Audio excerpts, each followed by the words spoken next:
What's up, guys? It's Carson, and I'm from Toxic Gaming. We're with the PPL doing the Week 1 recap for Division 1, and I'm joined here with my announcer friend. Hello everyone, I am Peeps the monkey. That's not the voice you use.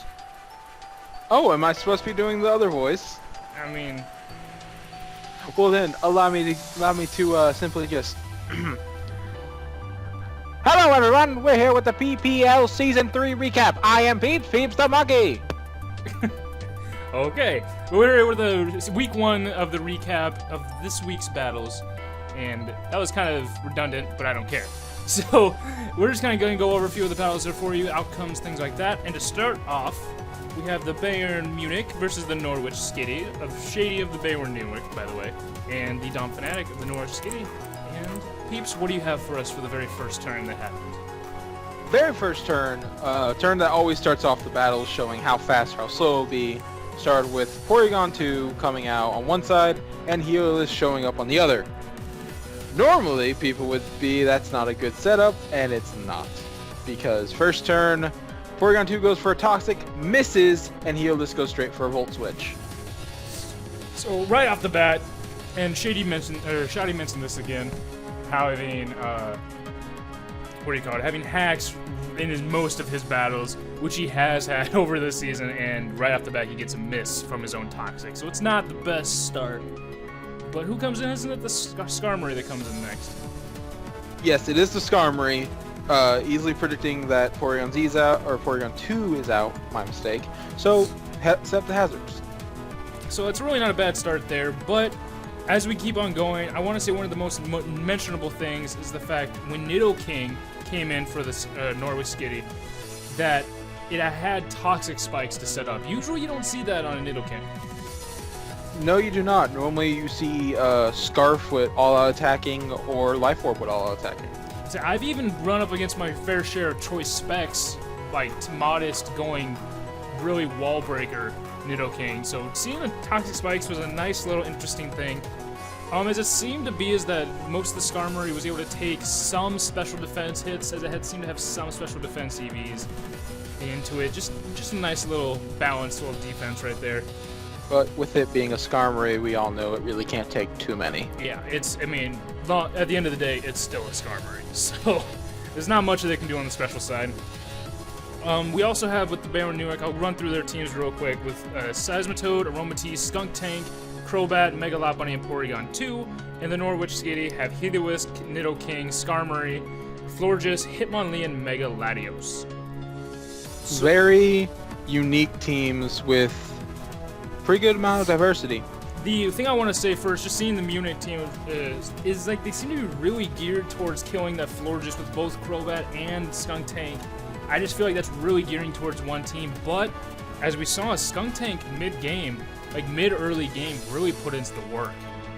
Oh yeah, and especially with Skunk Tanks in general, a lot of Skunk Tanks I've always seen very, very mid-game to late-game just sweepers. Surprisingly enough. Yeah, plus this Skunk Tank was mixed attacking with Life Orb. Yes, it had a Fire Blast, surprisingly enough. I'm pretty sure something like the Fire Blast was only for the Skarmory, too. Yeah, I'd have to agree with you on that, just because that's the only reason it'd ever be used. Yeah, it worked overall with having Poison Jab and Crunch. They got a few good defense drops, but it really worked well in the beginning. It was setting up a nice stage for months later down the line to take hold of the actual battle itself. Then I move on just kind of when it happened, having Aromatisse on one side and Mega Latios on the other, and they just started calm minding in front of each other. They just had to take a break and refresh themselves. Like, it was literally them just facing each other, trying to focus their minds to try to beat each other. And then, you know, honestly, Mega Latios isn't going to do that great up against Aromatisse, no matter how much you try to really go at it. Like, he would have to be +3 or say +4 to really get a good dent in that Aromatisse. Well, then you need to have at least a decent move that's not Draco. Yeah. Like, yeah, I believe he went for Psyshock, which, you know, it's good, but it just didn't seem to do it exactly for it. Or was it Psyshock or Psychic? Do you remember? Did you know? I believe it was Psyshock. Okay, because that's usually what you see on Latios in general. But with Mega Latios actually having decent, even physical attack, and actually want to catch some people off guard by actually having Psychic, you never really know with the Megas. Then Yes. another little questionable matchup that happened was Porygon 2 versus Hitmonlee. Oh yes, quite questionable indeed. First, I want to say just the switch from switching in a Porygon 2 when you see a Hitmonlee, that to me was questionable number one.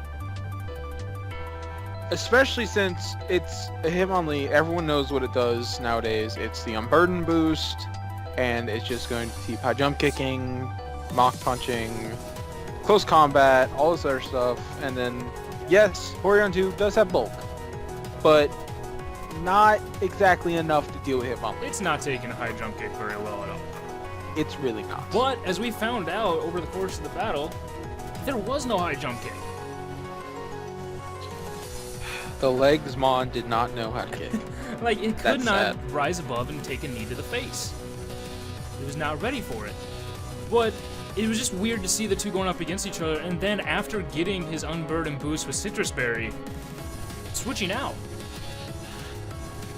Yes, that was very unfortunate to see, but I think the main reason why he did, Skunk Tank was lucky enough to get some defense drops with its crunch against it, which I don't think people noticed. Yeah, that was something I know when we were going over the battle, we had to go back through 2 or 3 times just to catch that.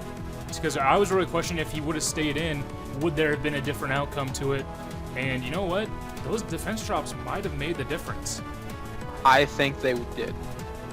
And just having him on Lee having, what was it, Mock Punch, Knockoff, Stone Edge, and Close Combat. Not having High Jump Kick and not going with that and going with something else like Close Combat that lowers your defenses, just set it up for later down the line for failure, to be honest with you. Sad truth. Like, Sad truth. Hitmonlee does very good work, but I feel like you need to have it in there for the Unburden, and you need to just leave it in there, is my own personal opinion on it. I understand the switches out, and honestly, the Munich played very safely the entire time. Shady, he played very safely. Yeah, but sometimes the safe way to go is not the best. Like, the one thing I can ask, though, is why was the Hitmonlee, why did the Donphac not go for Close Combat first thing seeing that Porygon Z? Or Porygon 2, I forget. My guess for the matter was maybe nervous it would miss or not kill, and then Porygon would attack back with a Psychic. You see, I guess I'm not used to seeing Porygon 2's carry Psychic, but in League format, who knows? It could have it, it could not. I mean, we did see a Skunk Tank with Fire Blast. Yes, and also, as I noticed too, the Crobat was still around during this, I believe it was still around during this little confrontation, so maybe he was thinking the switch into the Crobat was too obvious to go for a Close Combat where Crobat would honestly eat that up. This is also true. This is also true. I did not think about that till now. Yeah, it's something I thought of when we were just watching over, but at the end of the day, Shady and the Bayern Munich got a 1-0 victory over Donphac and the Norwich Skitty. Very, very close battle. Came down to those Close Combat drops and defenses that really sealed the deal for him, and Mega Lot Bunny taking off Hitmonlee. That nice and solid fake out. Yeah, sadly, Mega Lot Bunny didn't seem like the real focus to me in this battle. Skunk Tank really took it on. I would say Skunk Tank would be MVP of this battle. Yeah. He took initiative. Oh, Peeps, you still there? Your mic cutting out. Peeps? Yes. I'm sorry about that. My headset's experiencing some technical difficulties. It will happen from time to time. But as I was saying, I would say Skunk Tank really took the reins and really changed up the battle's outcome with what it could do. Yeah, so at the end of the day, good match between the guys. Not really a whole lot of hacks except for that first turn. A little bit of questionable playing, but we'll see how it works out for him going on with the season. And we'll move on to our next match. The next battle we have is the Parasect Germain, coached by Shroom Raver, versus the AS Monferno, coached by 1Z Bennett. And for the teams up, we got the Parasect Germain having Sylveon, Electabuzz, Crocodile, Blaziken, Latias, and Weezing. And the Monferno having Kyurem, Whimsicott, Zapdos, Marowak, Regirock, and Mega Sableye. very unique team members, in my opinion. Yeah. Because you don't see normal Kira much, and you really don't see Marowak ever. I don't see even Regirock a whole lot, and Electabuzz is really interesting to see for me. Electabuzz is very interesting. It's more of just a high-speed special attacker. Yes, I don't know much about Electabuzz. But first turn, it was Sylveon versus Mega Sableye, obviously before it was able to Mega Evolve. And Shroomraver actually had that prediction down for that first turn for who was going to lead off. I mean, it's not, to me, I would maybe have gone with the Whimsicott or maybe Zapdos to Volt Switch out, but Sableye is not a bad lead either. It's not, because the sooner you can get that Mega up, the safer you'll feel. Yeah, but just being able to have that Sylveon there, right, first turn, forcing that switch out was very key in the beginning. And then I would say, with that first turn, set the tone for the battle to be quite slow at first. It took it a little while to really get going. It really did. I know Surprisingly. One thing I noticed was when Sylveon was kind of like wish protecting to keep itself alive, and the Regirock was in, there was a very nice play made for Regirock stealth rocking on a Sylveon protect to get those rocks up at a very opportune moment early in the battle. And the sooner you get those rocks up, the better. And really, Latias is his only defogger that he had for in the battle, so he had to force the defog to happen. And it never really did that I know of. And to be honest, I wouldn't bring a Latias anywhere near Regirock. Well, why would you not do that? Why would you not do that? Explain. The reason I wouldn't do that is Regirock cannot take a special hit very well, but it can throw out a punch extremely strong.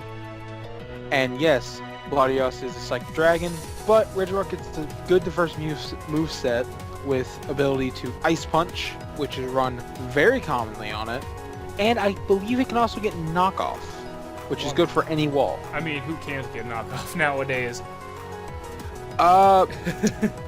Pangoro. Yeah. we'll get to that later in a different battle. I was gonna say Wooper, but no, he can get it. I'm not surprised there. Well, no. Go ahead. Arms. He doesn't have arms. Well, How he does can he also knock get off? Ice Punch. No, he just spits out a metal fist when he does that. We all know that. Anyway, going on with the battle. One of the key turning points was actually after the Sableye had Mega Evolved, Weezing was brought in to kind of be I wouldn't say be the wall for that Mega Sableye, but was something that really couldn't do much to in return, but a Psychic from the Mega Sableye to the Weezing. Very interesting to see, because normally with Mega Sableyes you see Dark Pulse, Shadow Ball, maybe Dazzling Gleam. Or Knockoff, or Shadow Sneak. Yes, and it was very nice to see some diverse moves in Sableye. Yeah, and really, as it got down to it, the Sylveon was really doing well. Weezing was alright in the beginning, but that Sableye took it out. Marowak was pretty surprising. Marowak was when he had the chance to actually do work. Yeah.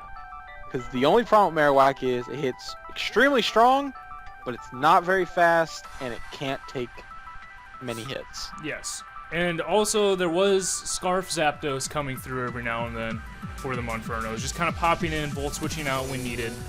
I believe that's correct. We'll go with it. We'll say you are for now. But I'm not 100% sure. So now we get to the point of really when the star of the battle showed up. A wide lens Blaziken. Normally do not see that ever. I usually see Life Orb or Choice Scarf. Or Mega. Yeah, but with Mega not being here, explain to us, peeps, how the Blaziken really took over. Well, the Blaziken took over when it had a clean switch in to the Whimsicott after losing Crocodile. And Whimsicott went for a Moonblast, I guess, to see how much it'd do. It did roughly 51%, allowing Blaziken to set up an agility.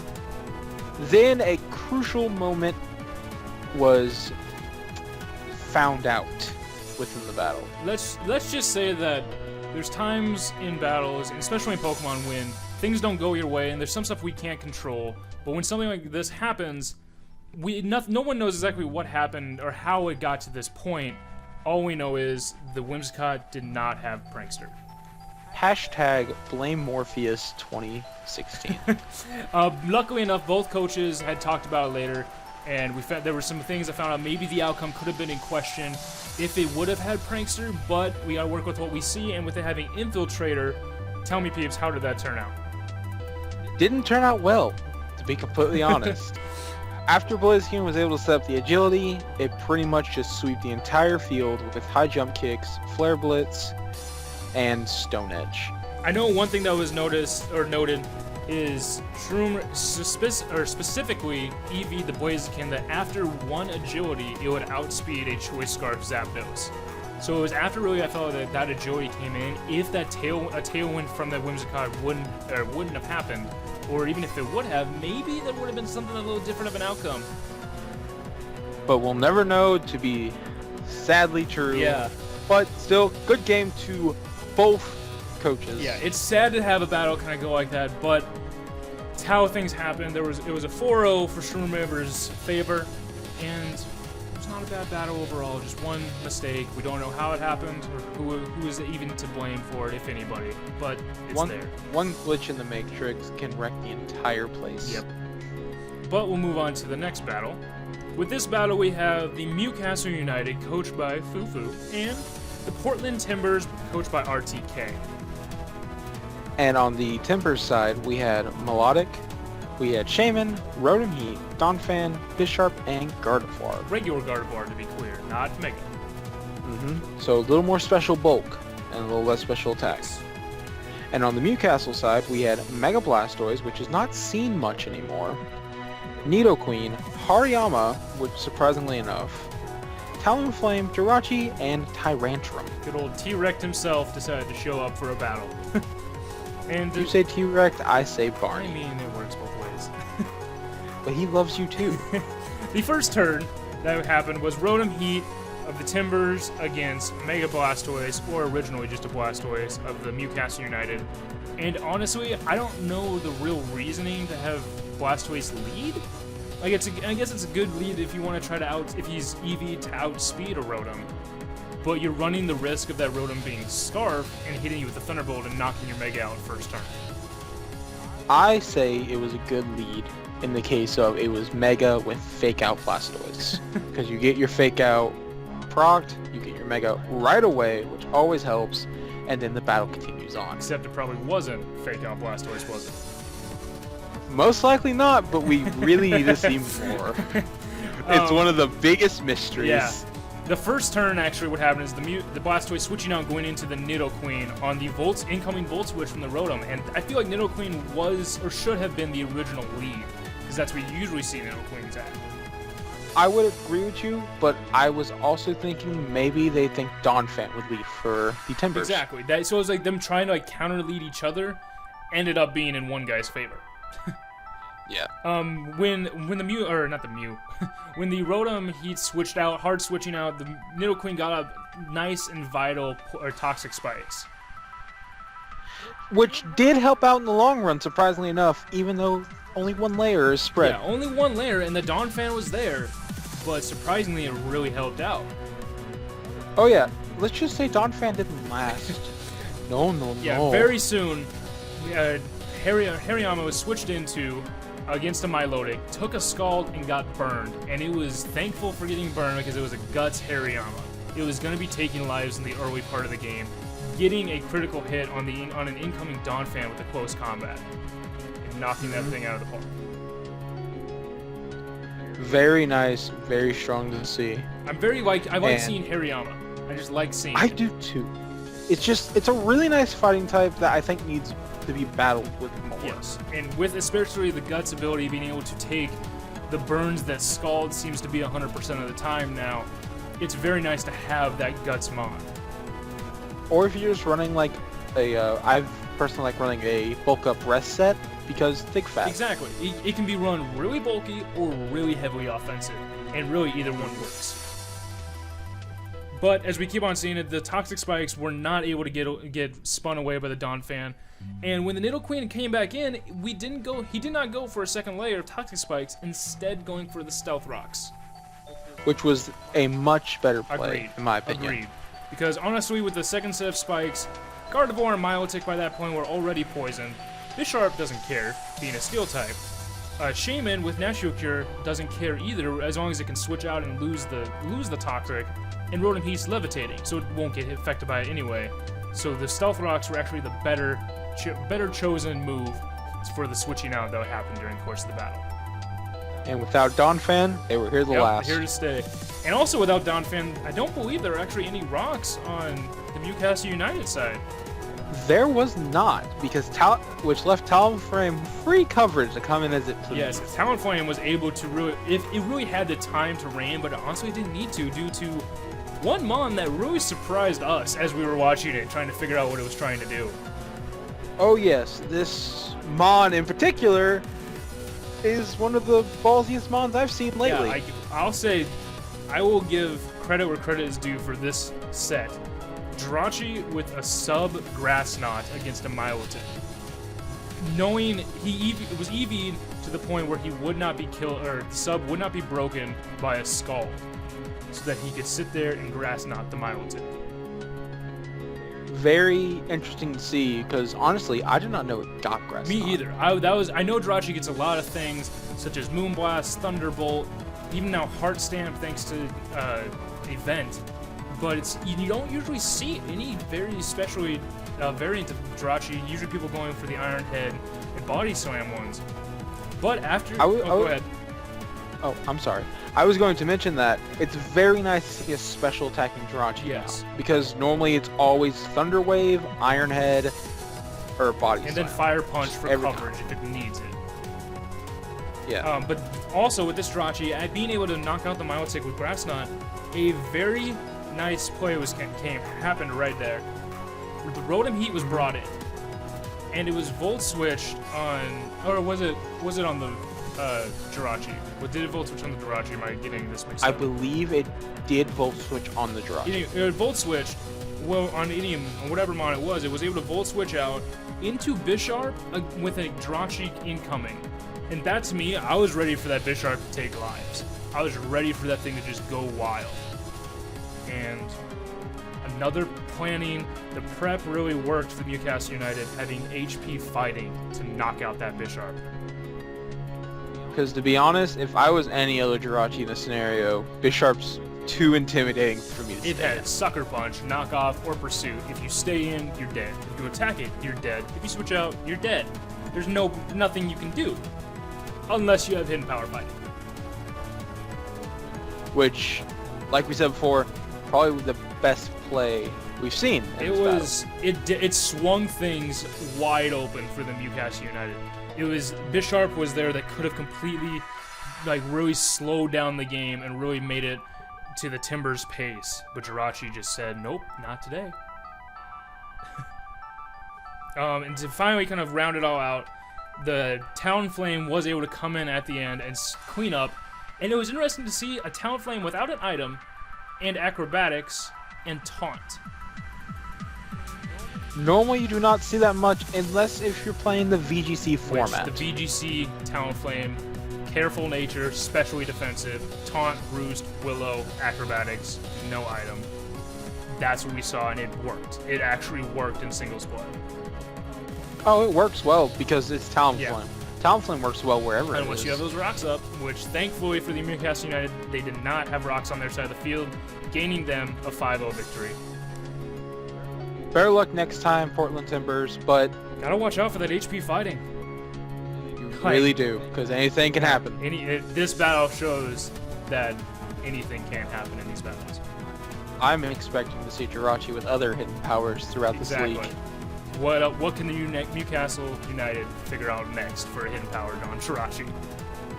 Hidden power bug on a Malamar. Anyway, though, we'll move on to the next battle here really quickly. Alright, on the next matchup we have the Eterno City Enders, coached by Necrostivo, versus the Pittsburgh Pyroars. How is the coach's name pronounced again, Carson? I'm sorry. Coached by Coached Slyro. It's okay. Slyro. It's okay. Full apologies. The Pittsburgh Pyroars came out with Arcanine, Hitmontop, Hydreigon, Bronzong, Roserade, and Weavile. And the Eternal City Enders came out with Clefable, Scizor, Mega Abomasnow, Chandelure, Pangoro, and Izatu. And I'll just say, Pangoro led off this battle and was just there the entire time. Very nice to see Pangoro, to be honest. You don't see it. It's like a discount Scrafty, but it has its perks. Some will argue that it's better. There's people out there, I guess, that will do that. Not me. I'm okay. But anyway, one thing. What was the first turn of the Pangoro, or of the battle with Pangoro in there? The first turn was Pangoro versus Bronzong, which I believe what happened was, obviously seeing the knockoff coming from the Pangoro, it was switched to Hitmontop to hit him with the Intimidate and sadly lose his leftovers. I believe it was a critical hit too, wasn't it? I believe that you are because correct. it dropped that Hitmontop down to like half, even after the Intimidate. Well, it was pretty obvious from that, even with the crit, that it was a banded Pangoro. Yes. I could be wrong, but if it wasn't, then that Pangoro just was extra strong today. it was extra jacked.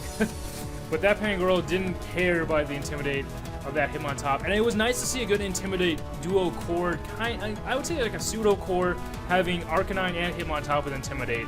Usually you see a lot of Arcanines with Flash Fire to catch that, but Intimidate's very nice and very viable.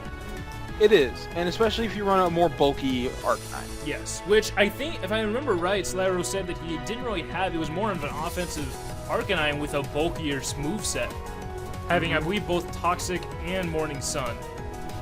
And with its two offensive moves being Flare Blitz and Crunch. Yes, and Crunch is especially notable because Slyro was able to predict, once the Arcanine was in there, an incoming Chandelure trying to catch a Flare Blitz and instead caught a Crunch. Which I believe was a two-hit knockout. I believe so. I believe it dropped to about 75% down and then knocked out the next turn. Making that very beautiful shiny Chandelure sadly do nothing. And honestly, that really opened it up for Slyro's team, having Bronzong, Roserade, and Weavile free of fire type moves. And now Arcanine that can just go ham with Flare Blitz. Yeah, he's free to Flare Blitz all around. But Pangoro had a nice move that is unique to the line with Parting Shot. I believe that's a Pangoro only move. I don't know if it's Pangoro only, it may be the evolutionary line, but still, it's nice to see one like that. We even drops both attack and special attack, and switching the user out. It's very nice in certain situations. And if you switch out to a wall after that, then that wall's going to stay there for a long time, or force your opponent to switch out to get those boosts back. And I believe the Clefable was unaware, and was that the wall he switched into? I believe that was. I believe it was too. And just the Hitmontop was sadly, it seemed like it wasn't underused, or really used improperly. It was just like it got screwed in the beginning. It was knockoff fodder. I hate to say that, and I hate to see Hitmontop with such potential to end up that way, but that's how it went down. Yeah, it just didn't seem to do what it should have done. And sadly, I love Hitmontop. I love using it. I'm sad. I wish I could draft it whenever I draft things for our own leagues, but I can't. I was taken from me. One thing that was interesting. Oh, go ahead. Oh, I'm sorry. People just want them jive dance moves, bro. That's what you interrupted me for, was the jive dance moves? Yeah, it's important. Okay. Hitmontop got the moves. Okay. Well, one thing to mention was the Bronzong actually not having Levitate or Heat Proof. Very, very surprising, especially when your opponent has a Chandelure. Yeah. Really, having the Heavy Metal and Heavy Slam, I understand how that combo could work nice, but I'll be honest, by having Xatu you're just going to see a Xatu on the other side, and usually Xatus have Thunder Wave. Let Bronzong, 9 times out of 10. Yeah, let Bronzong get paralyzed so that a Gyro Ball does even more damage. It's already slow. Make it slower. Of course. But I understand like the way the combo was made to work. It was just really interesting to see that. It was. Letting the Heat Proof really open it up to fire type attacks with the Chandelure there, even though it didn't do a whole lot, and losing Levitate so that things like does this Pangoro get Earthquake? I believe it should. If it doesn't, I think it does. If it doesn't, it should. I'm like 99% sure that Obama Snow gets Earthquake. I know for a fact Obama Snow does. So by just taking away that Levitate, it was just weird to see that. It was just a nice, surprising outcome to see, because I've only seen it on like 2 different Mons, being Mega Aggron and Mega Steelix. Yes, and usually those are like 2 of the heaviest steel types and can actually make, I feel, better use of it. But I don't know, it didn't seem to work out in my opinion as the best way, and I felt like maybe Levitate would have been better to go with, or Heat Proof just for that Chandelure. I feel like Heat Proof would have been the better way to go, because it makes it even safer switch in, even though why would you switch in a Bronzong against the Chandelure to begin with? Yes. The last thing I want to say about this is the Roserade. Now, Roserade is known for having Natural Cure, being able to just absorb statuses very nicely. I went back and I looked, because I was curious about it, I went back and looked up at Slyro's his team prep, and it was Assault Vest Roserade with Natural Cure. Okay, it's kind of normal. But then I took a look at it, and I was wondering, you have Arcanine to take Will-O-Wisp. It can't get burned. Even with Flash Fire to get boosted, it still can't get burned. And then you have Bronzong that can honestly take any of the Thunder Waves that would come your way, because it doesn't matter about being slow. Roserade can't get Toxic, and you have Bronzong to absorb a Toxic anyway. Why do you need Natural Cure? It didn't make sense to me. And maybe for like some sleep move, like maybe a random Hypnosis from a Zapdos or something, but I would have thought more of a Technician Roserade. I would agree with you on that, especially since the game-winning move was a Technician Hidden Power Fire. Non-Technician, by the way. Or non-Technician, I'm sorry. Hidden Power Fire on a Scizor, which 9 times out of 10 would knock it out. But I personally feel like with Technician, it's a 10 out of 10, because there's a slight chance it could have been a low roll and it could have lived. Yeah, that if it was a low roll, I feel like the battle would maybe not have been completely different, but it would have put a lot of pressure on the Pittsburgh Pyro to really be able to pull through with it. Because with Technician, hidden powers still get boosted, and it gets boosted from a base 60 move to base 90. So that's a large boost. For a grass type like Roserade to have coverage of Giga Drain, Sludge Bomb, Dazzling Gleam, and then a 90 base power fire move, it just amazes me that it wasn't Technician. And I would be interested to hear why it was really Natural Cure over Technician. If there's something I'm missing, I just would love to know it. I don't want to badmouth any coaches for their decisions. They have their preps, they have their reasonings. I'm just an outside looking in. I would have maybe gone with Technician. And to be honest, I would agree on you. But like you said already, no badmouth things happening. We're just a little curious. And sadly, there's one Mon that didn't even get to see the battle. Weavile sat in the background waiting for its time. Didn't even show up. We were just cheering on the team. Yay! Literally being the cheerleader of the Pittsburgh Pyroars when they went 3-0 over the Eternal City Enders. Very nice battle. Pretty not, I wouldn't say slow. It was nice to see good moves every now and then. Good moves when they happened. I would say it started slow, but then ramped up very quickly. Yes. I feel like one of the moves that really kind of ramped it up was that parting shot from Pangoro. I would agree with you on that. Because that was one that was like a curveball from I feel like now Slido either had to switch out or tried to just deal. And it was really hard for them on to really deal with that parting shot and drop. But with that, we're going to move on to another battle. The next one on our list. Let's get right to it. Next one! Our next battle is Travesty of the North Melbourne Kangaskhan and Unlawful Exile of the West. Let me see if I get this right. West Shan United. I think that's how it's spelled, or not how that's pronounced. If I'm wrong, I apologize. Us Americans pronounce things a lot differently than a lot of people, and we get things confused a lot. Better than the way I would have said it. It would have been West Chang. Well, for the North Melbourne Kangaskhan, we have Thundurus Incarnate, Latios, Tyranitar, Mega Audino, Slowbro, and Excadrill. And for the West Shan United, we have Mew, Staraptor, Mega Venusaur, a personal favorite, Hitmonchan, Mismagius, and Mounswan. I do want to say right now, before we continue with the first turn, very nice to see Mega Audino stepping Yes. up. Mega Audino is just sitting there in the Mega pile, just kind of minding its own business, and then every now and then it gets plucked up and put on a team. I feel like it's a very forgotten Mega. Yes. Normal is it, I believe it keeps a normal fairy typing, correct? Fun fact, Audino itself is not a fairy type. Really? It gains fairy typing, yes. That's weird. Huh. When it keeps its immunity to ghost types, though. Oh yeah, like normal fairy is not a laughable type matchup at all. Like that's good typing.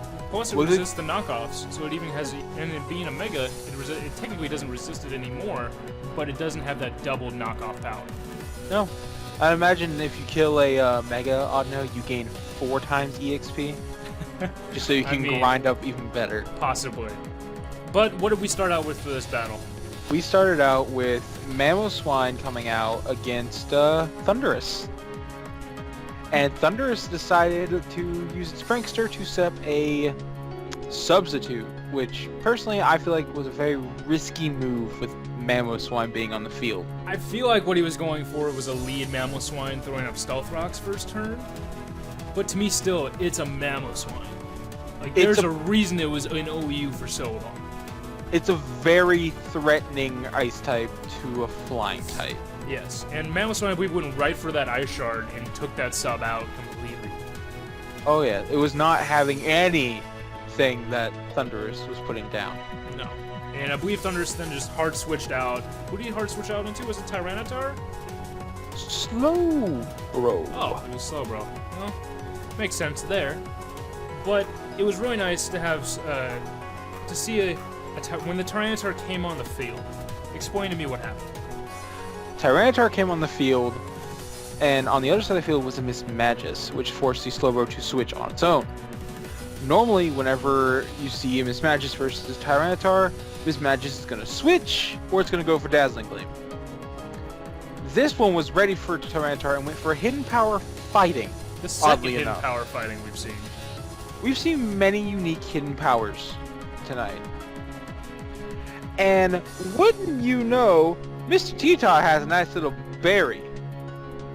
As in if he was prepared for this. Yes, the prep was very nice for the North Melbourne Kangaskhan, knowing that with both Hitmonchan, Mismagius, and Staraptor to put a Chople Berry on Tyranitar, I felt like it was all of a sudden used up so early.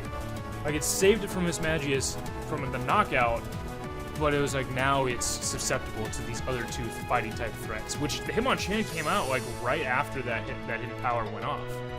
It did. And that also allowed T-Tar to set up the rocks, which are always nice. Yes, having the rocks on that side of the field, especially with Staraptor around. I would say, though, I do not think the berry was originally planned for Mismagius. I think it was planned for Hitmonchan. It seems like it would be that way, or maybe to catch Staraptor off guard, if it tried to kill with a close combat. That's another good point I didn't even think of. Staraptor getting close combat, a flying type getting a fighting move that strong is very surprising to a lot of people. I only remember it because of how much I played 4th Gen. You know another flying type that needs close combat? Farfetch. Moving on. Oh, come on. Moving on, we got to see the Mega Audino really have something interesting to show about. Not a usual stall Mega Audino set. Or a Calm Mind sweeper. This one carried knockoff, of all things. I believe it killed the Mismagius, did it not? It did, indeed. It's not the... We gotta kind of go on with this, and just seeing Mega Audino with knockoff. I know a lot of things get knockoff, but still. Like, I've seen Mega Audino with surprising stuff as Draining Kiss, Flamethrower, Hidden Powers galore. Never seen it with knockoff. I've not seen the physical side of Mega Audino. I'm interested in that. I'm interested to see what Travesty can really do with this Mega Audino. Especially since it did a lot of work just killing Mismagius. Yeah, like that kill was really surprising to see. Like, it was just like, okay, why? And it was also very, very nice for the Kangaskhan's, pretty much allowing Latios to come in or Slowbro to come in safely. Yes, being safe from any Shadow Balls having to be thrown around. Again, I like my personal favorite, Mega Venusaur. It really fooled me even. I know a lot about Mega Venusaur, and it fooled me into thinking that it was more of a bulky, specially defensive or physically defensive set by having Synthesis. But it turned out it was a little bit more on the offensive side. I believe it was First able with to kill the- that Slowbro, wasn't that? I think it was, but off the top of my head, I cannot confirm nor deny. I can confirm now, yes, it was.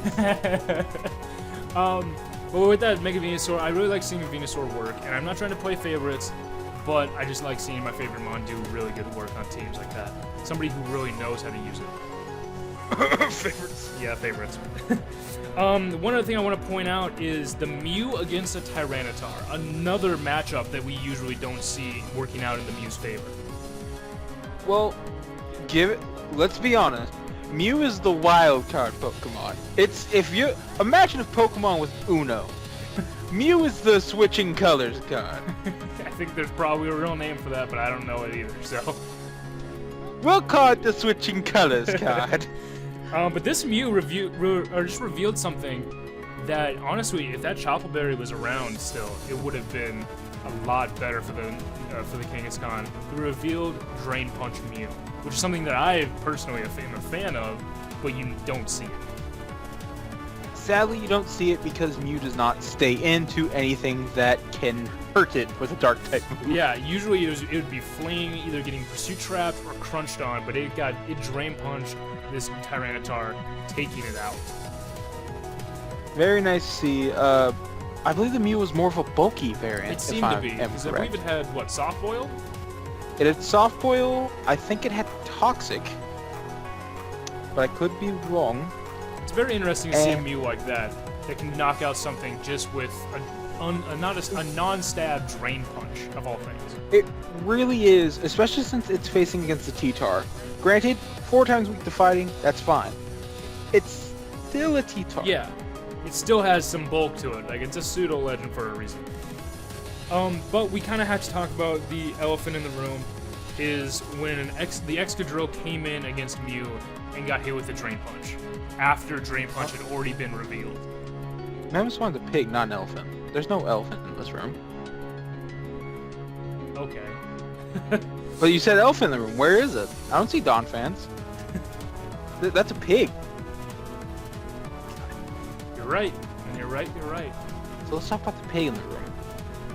Okay, talk about the pig in the room, please.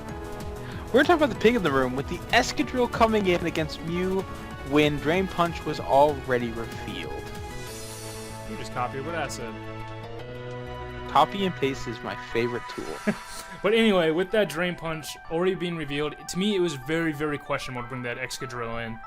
The only move that I know of that Excadrill gets that could really hurt Mew or the only two would be an X-Scissor or Shadow Claw. Neither one being stabbed. Or knockoff. Does it get knockoff? I mean, everything Yes. does, but still, I don't see that on Excadrill a whole lot. And we already knew the Drain Punch was coming, and it did a lot of damage to this Excadrill. Excadrill not bulky. No.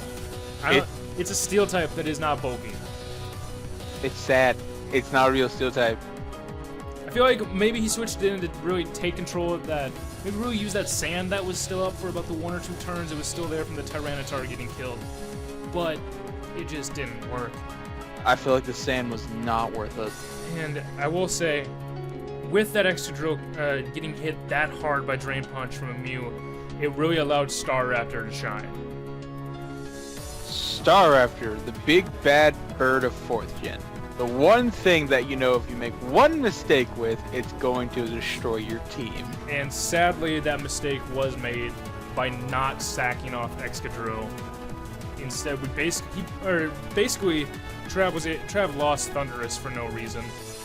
You could have just sacked off the Excadrill and then brought Thundurus maybe in clean, bring Slowbro in clean. I don't know. I don't know it just seemed a little odd to me.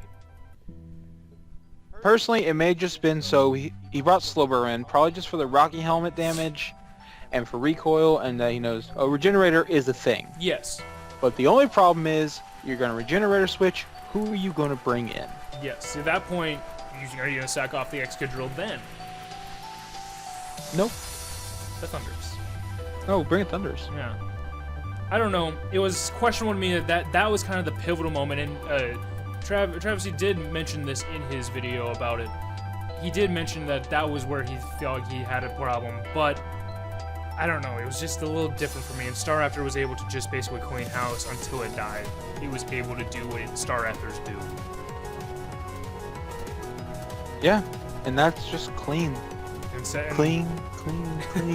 And it was nice to see, though, it was a very, very close battle, even down to a 1-0 victory for the West Chin United, with Mammal Swine, a Choice Banded, and I believe it was Choice Banded Ice Shard, correct? Picking up the kill? Yes. Very anticlimactic there, peeps. Very nice. But it was very nice to see a nice 1-0 victory, even though it was a little questionable towards the end. It was still a really tight match. Very nice to see. Let's just say Mamo stuck it out in the end. Yes, Mamo did. But we'll move on to, I believe, the final match that we have this evening. Very exciting about this match. For the last battle of this evening, we have under the radar of the Baltimore Braviary and Frank of the FC Volcarona. Baltimore Braviaries had Azumarill, Flygon, Reuniclus, Amoonguss, Infernape, and Almamola. And the Volcarona had Hippowdon, Mega Gardevoir, Snorlax, Rotom C, and Starmie and Cobalion to round it out. Usually you don't see Rotom C. I'm going to start off just with that. No, Rotom C's not seeing a whole lot. No, usually you don't see Alomola at all. Because I mean, trash.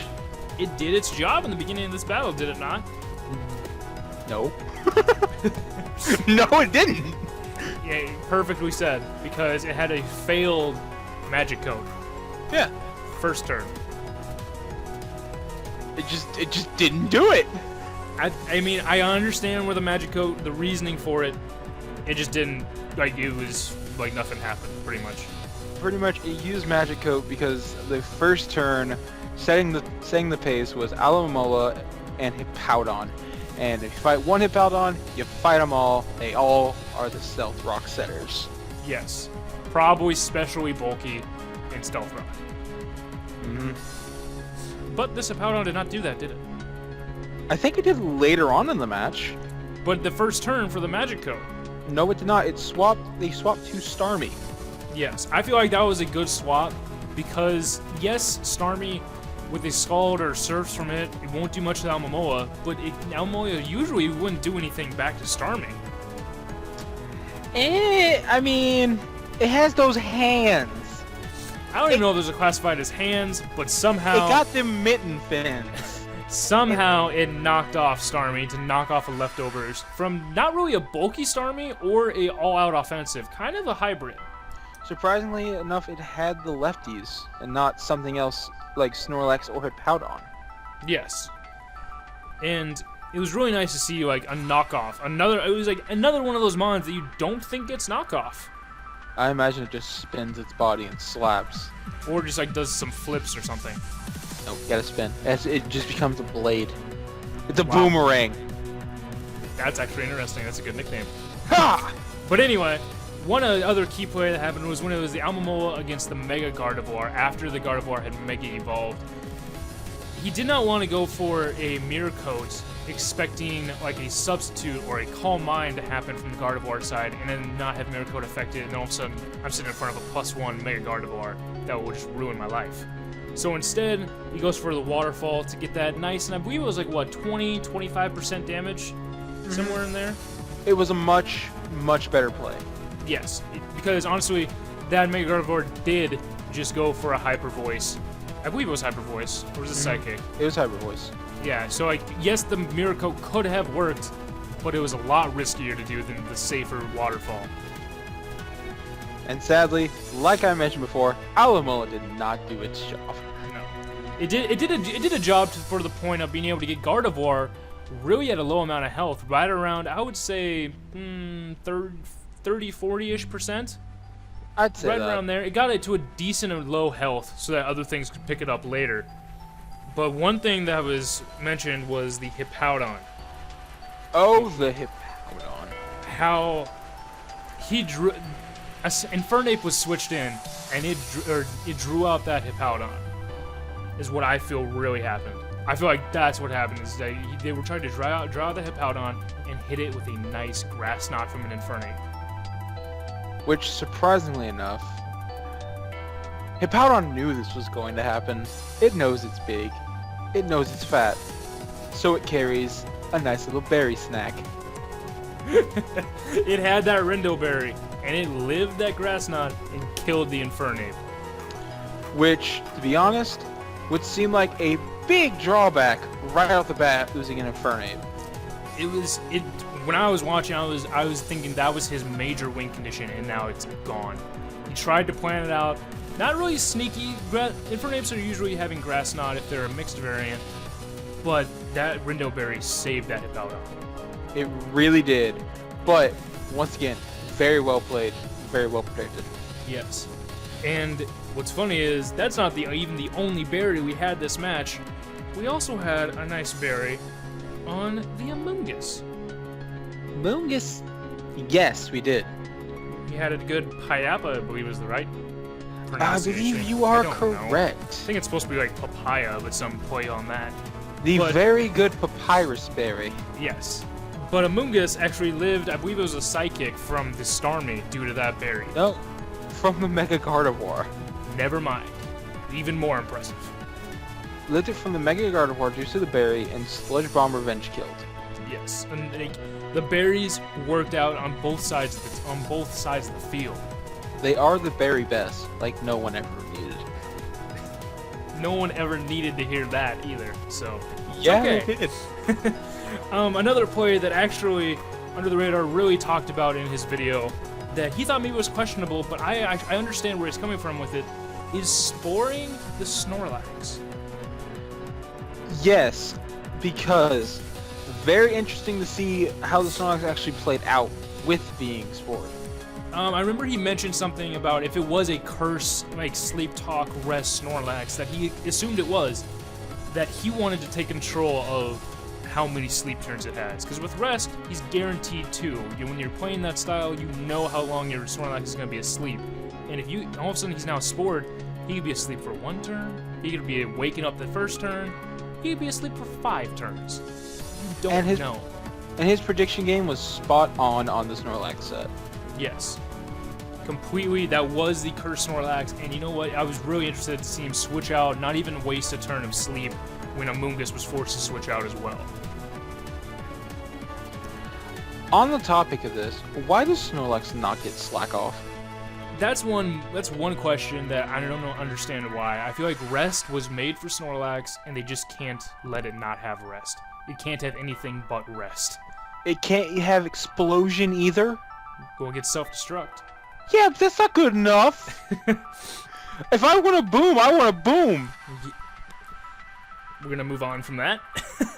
We're going to go into the final, actually, hopefully final, berry pun of the night with the Chompel Berry. On the Snorlax. Oddly enough. On the Snorlax. I forgot it was even on the Snorlax. I thought it was on a different mon. No, it was on the Snorlax to catch the Azumarill's superpower. Yes, which during the battle I was wondering why hasn't Azumarill superpowered this thing yet? And the reasoning was to try to bluff the band with using Waterfall over and over to be able to catch him on surprise with that superpower. But not today. To be completely honest, I feel like the bluff worked, but he did it too much. Yes.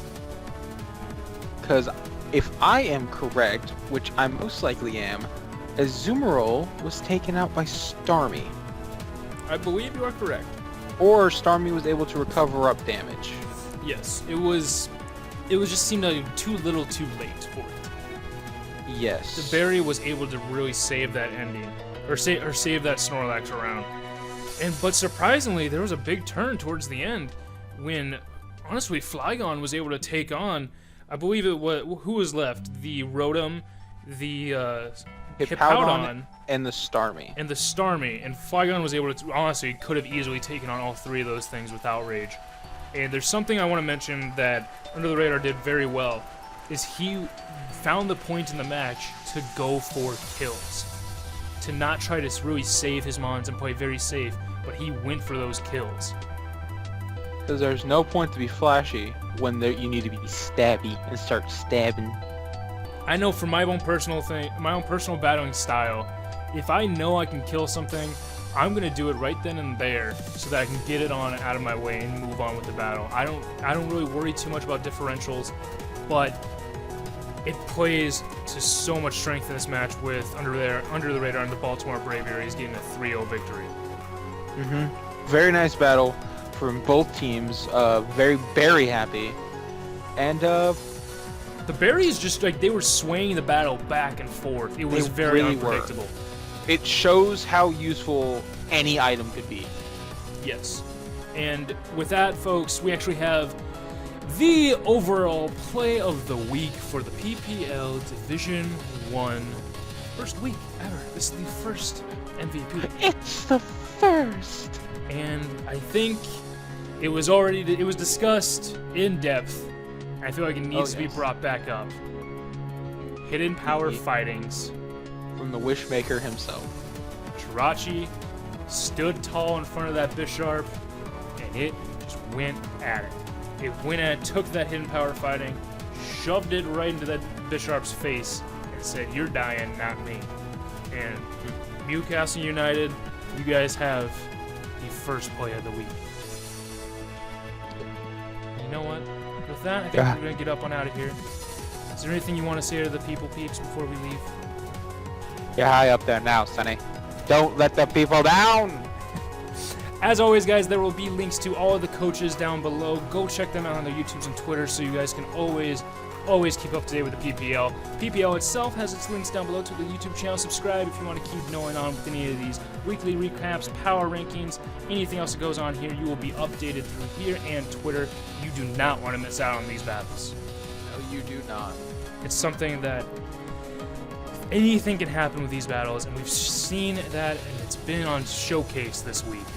So this is going to be very exciting. Is that the last berry pun? Nope. Perfect. Okay, guys, with that, I'm going to get up and out of here. Thank you all for coming out. I am Carson from Toxic Gaming on the PPL Pokemon Premier League channel with my friend Peeps. Night, everyone. Have a good one.